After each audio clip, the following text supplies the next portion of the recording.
ഇനി പാർട്ടി നേതാക്കളുടെയും സർക്കാരിന്റെയും തെറ്റുതിരുത്തി ജനവിശ്വാസം തിരിച്ചുപിടിക്കാനുള്ള രേഖ ചർച്ച ചെയ്ത് അംഗീകരിക്കാനായി CPM-ന്റെ നേതൃയോഗങ്ങൾക്ക് ഇന്ന് തുടക്കമാവുകയാണ്. സംസ്ഥാന സെക്രട്ടേറിയറ്റാണ് ഇന്ന് ചേരുന്നത്. ഞായർ തിങ്കൾ ദിവസങ്ങളിലായി സംസ്ഥാന സമിതിയും ചേർന്ന് തെറ്റുതിരുത്തൽ രേഖയ്ക്ക് അംഗീകാരം നൽകും. തിരിച്ചടി മറികടന്ന് തിരിച്ചുവരാനുള്ള തെറ്റുതിരുത്തൽ രേഖയാണ് CPM ചർച്ച ചെയ്യാൻ പോകുന്നത്. ഭരണവിരുദ്ധ വികാരവും ക്ഷേമപ്രവർത്തനങ്ങളുടെ മുടക്കവുമാണ് ഇത്ര വലിയ ജനരോഷത്തിന് കാരണമായതെന്ന് CPM തിരിച്ചറിഞ്ഞു കഴിഞ്ഞു. സർക്കാരിലും പാർട്ടിയിലും തിരുത്തൽ വേണം എന്ന ആവശ്യം ശക്തമാണ്. അതിനുവേണ്ട നടപടികളാകും തെറ്റുതിരുത്തൽ രേഖയായി സംസ്ഥാന സമിതി അംഗീകരിക്കുക.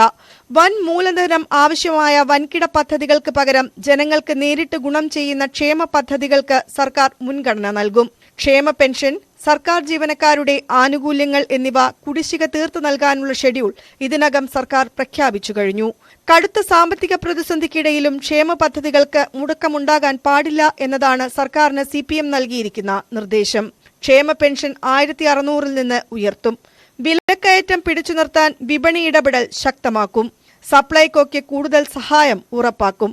പാർട്ടിയിലും തിരുത്താൻ ഏറെയുണ്ടെന്ന് നേതൃയോഗങ്ങളിൽ ചർച്ചകൾ ഉയർന്നിരുന്നു. പ്രത്യേകിച്ചും നേതാക്കളുടെ ശൈലിയിലും ജനങ്ങളോടുള്ള പെരുമാറ്റത്തിലും.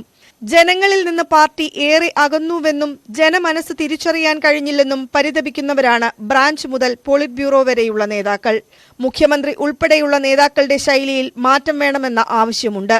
നേതാക്കളുടെ ജീവിതശൈലി മാറിയതും പണത്തോട് ആർത്തി കൂടിയതും സ്വയം വിമർശനമായി നേതൃത്വം ചൂണ്ടിക്കാട്ടുന്നു. പക്ഷേ എങ്ങനെ അത് തിരുത്തും എന്ന കാര്യത്തിൽ വ്യക്തതയില്ല. 8 വർഷം പിന്നിടുന്ന ഭരണം സർക്കാരിന്റെ പ്രതിച്ഛായയ്ക്ക് മങ്ങലേൽപ്പിച്ചു. നേതാക്കളുടെ ധാർഷ്ട്യം കൂട്ടി.